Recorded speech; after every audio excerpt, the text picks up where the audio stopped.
তো প্রচণ্ড গরম পড়েছে, মানে যে পরিমাণে গরম পড়েছে দুপুরবেলা ভাত খেতে ইচ্ছা করছে না। ভাবলাম আজকে একটুখানি জল ঢালা ভাত খাবো, মানে পান্তা ভাত খাবো। তাই সকালবেলা ভাত রান্না করেছিলাম আর ওখান থেকে কিছুটা ভাত নিয়ে জল ঢেলে ভিজিয়ে রেখেছি। আজকে গন্ধরাজ লেবু চিপড়ে এই পান্তা ভাতটা খাবো। আর এই পান্তা ভাতের সাথে আলু আর পটল ভেজে নেব, আর সাথে করব ডালের বড়া। তো পান্তা ভাতের সাথে কি রান্না করে খাবো তাই ভাবতে ভাবতেই ভাবলাম পটল আর আলু একসাথে ভেজে নিই, ডালের বড়া করে নেবো, তাই দিয়ে জল ঢালা ভাতটা খাবো। আর এইখানে দেখুন একটা গন্ধরাজ লেবু নিয়ে নিয়েছি, আজকে এই লেবু রস চিপড়ে এই পান্তা ভাতটা খাবো। আর এইখানে এই ছোলার ডালটাকে না আমি 2-3 ঘন্টা আগে ভিজিয়ে রেখেছিলাম, তো এখন ভালো মতো নরম হয়ে গেছে। তো মিক্সার জারে নিয়ে নিয়েছি, আর এরপরে দিয়ে দিচ্ছি আদা কুচি, আর সাথে দেব কয়েকটা কাঁচা লঙ্কা। আর কিছু দেব না, অল্প অল্প জল দিয়ে এই ডালটাকে পুরো মিহি করে বেটে নেব। এই গরমে রান্নাঘরে এসে রান্নাবান্না করতে কিন্তু ভীষণই কষ্ট, মানে শরীর থেকে এতটা ঘাম বেরিয়ে যায়, যাই হোক মানে শরীর থেকে সব এনার্জি যেন লস হয়ে যায়। যাই হোক আজকে দুপুরে আমার একদম ভাত খেতে মন চাইছিল না, ভাবলাম একটুখানি পান্তা ভাত খেলে তাহলে আমার মানে শরীরটা একটু ভালো লাগবে।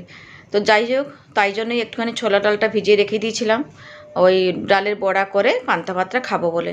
তো আজকে ভয়েসও দিচ্ছি, পুরো ঝিমিয়ে গেছি, শরীরে একদম এনার্জি নেই, মানে এই গরমের জন্যই শরীরটা ভীষণই খারাপ। তো যাই হোক আপনাদের সাথে কথা বলতে বলতে কিন্তু আমি ওইদিকে ডালটা বেটে রেডি করে রেখে দিয়েছি। আর এইদিকে চলে এলাম প্রথমে আলু পটলটা ভেজে নেওয়ার জন্য।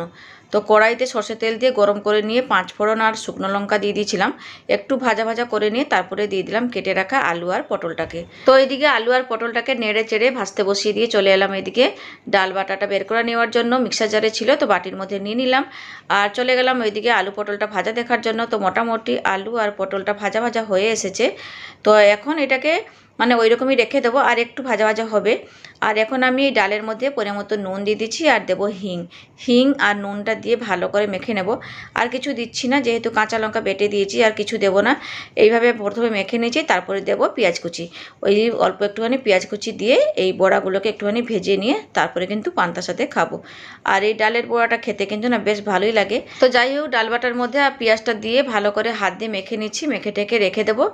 আর ওইদিকে আলু পটলটা ভাজাও হয়ে গেছে, তুলে নেওয়ার পরে তারপরে আমি ডালের বড়াগুলো ভেজে নেব। দেখুন এদিকে কিন্তু আলু আর পটলটা পুরো লাল লাল করে ভেজে নিয়েছি, আর কিচ্ছু দিলাম না। রান্না করতে করতেই আমি কিন্তু ঘেমে যাচ্ছি, মানে শরীর এত অস্বস্তি লাগছে কি বলবো। দুপুরবেলা একদম রান্না করতে ইচ্ছা করে না, মানে এতটাই গরম রান্নাঘরে। যাই হোক এদিকে তো ওই পটল ভাজাগুলো তুলে নিলাম, আর ওই কড়াইয়ের মধ্যে দিয়ে দেবো আর কিছুটা সর্ষে তেল। এরপরে তেলটা গরম করে নিয়ে দেবো ডালের বড়াগুলো। তার আগে না ডাল বাটাতে আমি হলুদ গুঁড়ো দিতে ভুলে গেছিলাম, তো একটুখানি দিয়ে দিলাম। বেশ আবারও একবার ভালো করে মেখে নিচ্ছি, মেখে নেওয়া হয়ে গেলে ওই তেলের মধ্যে এখন বড়াগুলো দিয়ে দেবো। তো আমার খুব জোরে খিদাও পেয়ে গেছে, সকালবেলা তেমন কিছু খাওয়া হয়নি, শুধু একটুখানি চা বিস্কুট খেয়েছিলাম, তারপরে ভিডিও এডিটিং করলাম, আর তারপরে ভয়েস দিলাম, এই সব করলাম। কারণ আপনাদের সামনে ভিডিও ডেলি পোস্ট করতে হবে, মানে রেগুলার নিয়ে আসতে হবে, তার জন্য ওইদিকে তো সময়টা গেল। তাই এখন খুব জোরে খিদা পেয়েছে, আর ছেলের স্কুল থেকে বাড়ি ফেরারও সময় হয়ে গেল। তাই মোটামুটি আমি এই ডালের বড়া আর আলু পটলটা ভেজে রাখলাম, ও ভাত দিয়ে খাবে আর আমি জল ঢালা ভাত দিয়ে খাবো। তো ফেসবুকে একজন দিদিভাই আমাকে কমেন্টস করেছেন, মানে বনানীস কিচেন অ্যান্ড গার্ডেন, উনি কমেন্টস করেছেন যে আপনার ভিডিওগুলো খুব সুন্দর হয়, তো আপনার ভিডিও কি কেউ মানে করে দেয় নাকি কেউ ক্যামেরা ধরে ভিডিও শ্যুট করে? না, কেউ করে না, সব কিছু আমি একা হাতেই হ্যান্ডেল করি। আমি ভিডিও শ্যুট করি, ভিডিও এডিটিং করি, আবার আপনাদের সামনেও নিয়ে আসি। এদিকে ঘরও সামলাই, বাচ্চাও দেখাশোনা করি, সব কিছু একা হাতে হ্যান্ডেল করি। তো এক কথায় বলতে গেলে আমি হচ্ছি হর্তা কর্তা বিধাতা, মানে একা হাতে আমি সব কিছু হ্যান্ডেল করছি। এদিকে ঘরও সামলাচ্ছি আর এদিকে ভিডিও শ্যুট করি।